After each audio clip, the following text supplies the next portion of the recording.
I'm Austin. When I was 21, I worked at a famous bakery cafe chain in the United States called Panera Bread. And I was making $8 an hour with that job. Now, that might not sound like much, but with that job, I did three very significant things. One, I graduated college debt free. Two, I traveled to 35 countries around the world. And three, I saved my first $10,000. One reason I wanted to start a YouTube channel is because there's so many people out there that talk about huge ideas like how to make $1,000,000 or how to invest in real estate. And there's nothing wrong with that, but if you're like me and you're not born in a rich family, you don't have a bunch of connections, and you're unable to start from a small loan of $1,000,000, you're going to have to start from the bottom like I did, washing dishes at Panera Bread for $8 an hour. But that does not mean that you're going to live a mediocre life. What it means is, one, you get to meet and relate to people from all different walks of life. Two, you get to learn how to live from less. And three, you get to go on this incredible journey of life because the hero's journey always starts from the bottom. One of my goals of this channel is to show you how much you can do with tiny amounts of money. So in this video, I want to show you how I managed to save my first $10,000 when I was making $8 an hour working at Panera Bread. And this video is going to consist of three parts. One, knowing your race. Two, creating a plan.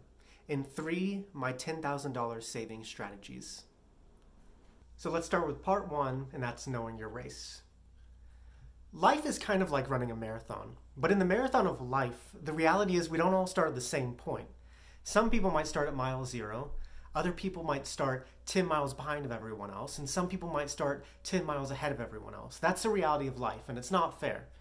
But the thing that makes life just like a marathon is that although a marathon is a race, it's not a competition. The first step to saving is just knowing your own race, knowing your life circumstances. Because when you know your life circumstances, you can create a realistic plan to save. And I'm going to be completely honest with you in this video and all my videos because I want to show you what's possible. But I also don't want to create a false reality of what I did. So this was the race that I was running. I was not born in privilege, and I didn't have any family connections. I started working at minimum wage restaurant jobs. My family was able to support me with eating out of the pantry and living at home. I didn't have many expenses at the time. Outside of that, my family was unable to support me and provide me with any money. I wasn't born in a life of privilege, but I also wasn't born in a life of poverty. I think I fall somewhere in the middle. But the first step to saving is knowing the race that you're running, knowing your reality, because when you know that, you can create a better plan to save money. And you also need to establish your why. Why do you want to save? At that time, I wanted to save because I wanted to graduate college debt free, but I also wanted to travel the world, and I did it both. And knowing that made saving a lot easier. And when you know that, when you know the race you're running, you go to part two of this video, and that's creating a plan. I have used the same saving strategy my entire life, and it's always worked out for me. And I think that you could use it too. You just have to cater it to your own life. And it consists of three steps. So the first step is establish how much money you can save a week. Now, before I could save anything, I had to determine how much money I could save a week. And I prefer to look at it as a weekly basis because it helps me understand goals better. So I was making $8 an hour. So after taxes, I was taking home about $200 a week. Now, at that time, I told you I didn't have that many expenses. So I knew that I could live off $100 a week if I lived very frugal, and I could save the other $100. So my weekly savings amount was $100 a week. And then once I knew that, I had to do the second step, and that's separate the money.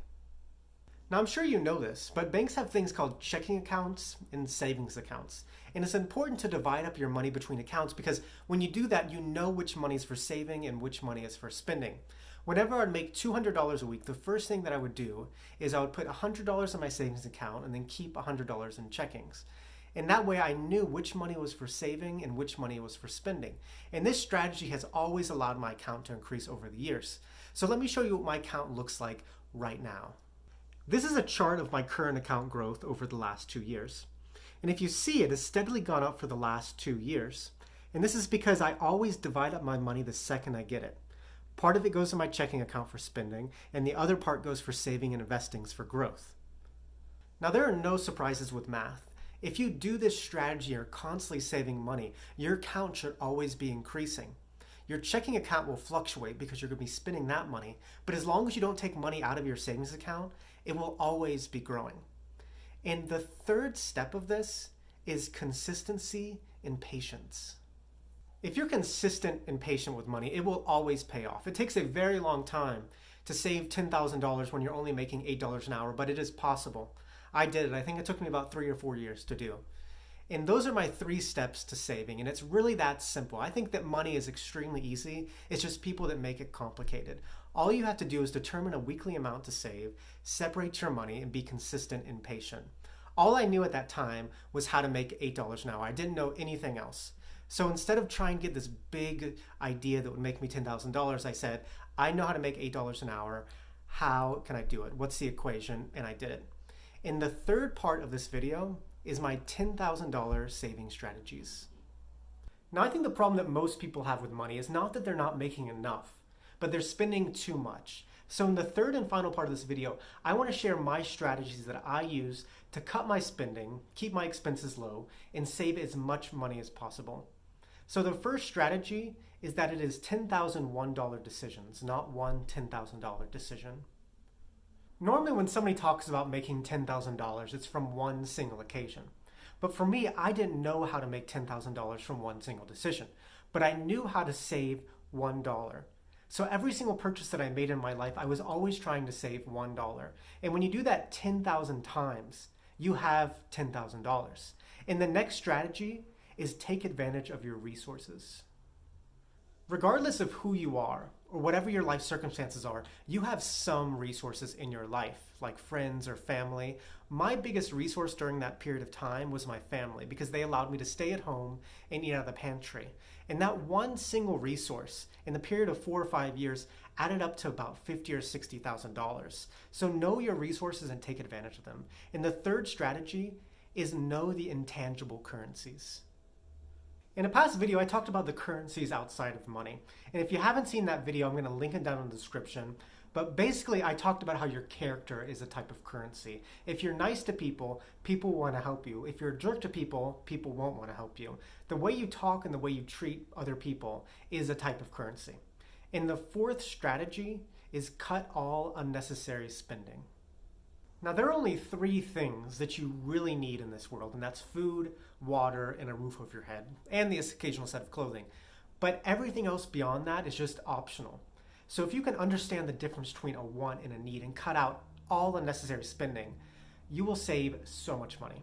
And the 5th strategy is save all bonuses. One thing that allowed me to save money very quickly was taking advantage of the bonus money in the year, like tax returns or birthday money. And so whenever I got this money, I would pretend like I never even got it and immediately put it in my savings account, and that would increase my savings drastically. And the 6th strategy is take advantage of the holidays. Whenever a holiday like Christmas came around, I would always ask for things that I actually needed, like clothing. Because most of the time, if you don't do that, people just buy you a bunch of junk that you don't use. So I would always ask for realistic things I needed so I didn't have to buy it myself. And the next strategy is choose a good bank. I have the belief that if a bank is charging you anything, it is a bad bank because when you put money in a checking or savings account, they're using that money to loan to other people to make a profit. Under no circumstances should they ever be charging you. Even if they're charging you a $3 a month maintenance fee, that is too much and you need to choose a different bank in my opinion. And the next strategy is find enjoyment out of free things. From an early age, we're taught that the more money you spend on something, the more fun it should be. But in reality, the best things in life are free. So instead of trying to find enjoyment out of spending a bunch of money, try to find enjoyment out of something that's free, like just taking a walk in nature. And the 9th strategy is fix things yourself. In that time, I was making so little that I couldn't pay someone else to fix something for me. I had to figure out how to do it myself. So I was just watching YouTube videos on how to change a hose in my car or how to change my oil or how to fix my bike. And I saved so much money from watching those YouTube videos. YouTube is an incredible resource to learn. So learn how to fix things yourself because you're going to save so much money when you do that. And the final strategy is focus on the pennies, not the dollars. One of my favorite sayings is that if you look out after the pennies, the dollars will look out after you. Don't underestimate the power of saving 50 cents. through groceries or just gas. Because if you do that in every single avenue of your life, you'll save an incredible amount of money over the course of a year. And that is how I save money, and this is how I reached $10,000 on a minimum wage job. I believe that anyone can save that amount of money if you set your mind to it and, of course, have a plan. So thank you so much for watching this video. I post on Mondays and Fridays. If you do enjoy this video, you know what to do. Muchas gracias. Que tenga un buen día. Nos vemos, chico. Nos vemos, chico. Nos vemos, chico.